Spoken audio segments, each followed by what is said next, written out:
Alors, on vient de dire que qu'on a cet exercice-là. On a quoi?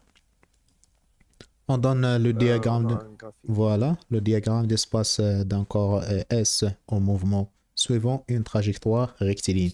Déjà, la trajectoire est rectiligne. On a ce graphe-là, c'est le X en mètres en fonction de T en secondes. Alors, quelle est la nature de mouvement avec la justification de la réponse? Déjà, la trajectoire, c'est rectiligne. Rectiligne. Voilà.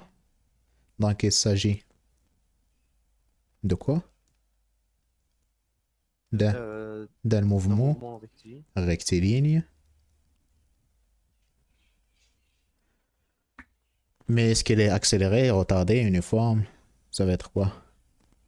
Euh, c'est uniforme. Uniforme, très très bien. Pourquoi on vient de dire que c'est uniforme? Car la distance, Il s'agit. disons, non, car Mhm. c'est, comment dire, c'est straight. C'est, il s'agit d'une droite. D'accord? Oui, En oui, fait, c'est droite, oui. la fonction de x en fonction de t ici, il s'agit en fait une, une droite ou bien c'est une fonction qu'on dit affine. Donc, car le x de t est, est une fonction, comment on peut dire, affine. Ça va? Il s'agit de quelque chose de x de t est égal à a fois t. Avec le a, c'est différent de 0, bien sûr. C'est ça la justification. Maintenant, déterminer l'équation horaire de mouvement. Ça va être quoi l'équation horaire de ce mouvement-là? Quand on parle de l'équation horaire, qu'est-ce qu'on cherche en fait? Euh, le x, x0 Voilà, et le x. il faut déjà savoir c'est quoi la forme de cette équation-là. On l'a déjà cité ici, mais c'est pas complet en fait. Donc, Oui. x, c'est at plus le x0. Il suffit tout simplement maintenant de déterminer le a et le x0. Ça représente quoi le x0 ici? Euh, On l'appelle comme abscisse à l'origine, n'est-ce pas? oui, Donc, on va voir si, quand le t est égal à 0, ça vaut combien le x? Ça vaut combien ici? C'est ça, c'est 5, c'est-à-dire notre x0, ce n'est que le, le 5 mètres. Par rapport à A, c'est quoi le A?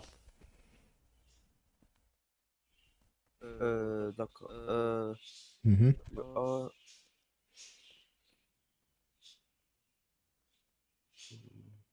Alors, graphiquement, on vient de trouver le x0.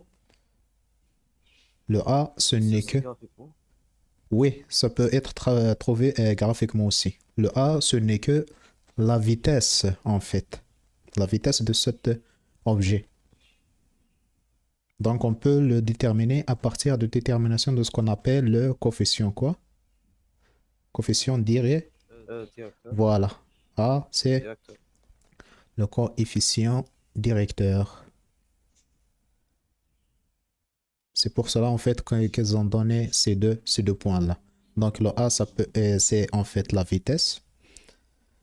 Coefficient directeur se détermine par quoi? On prend les deux points, bien sûr, ici. Oui. Donc, on va diviser les x sur les t. C'est ça? La pente, on vient le coefficient directeur de notre droite.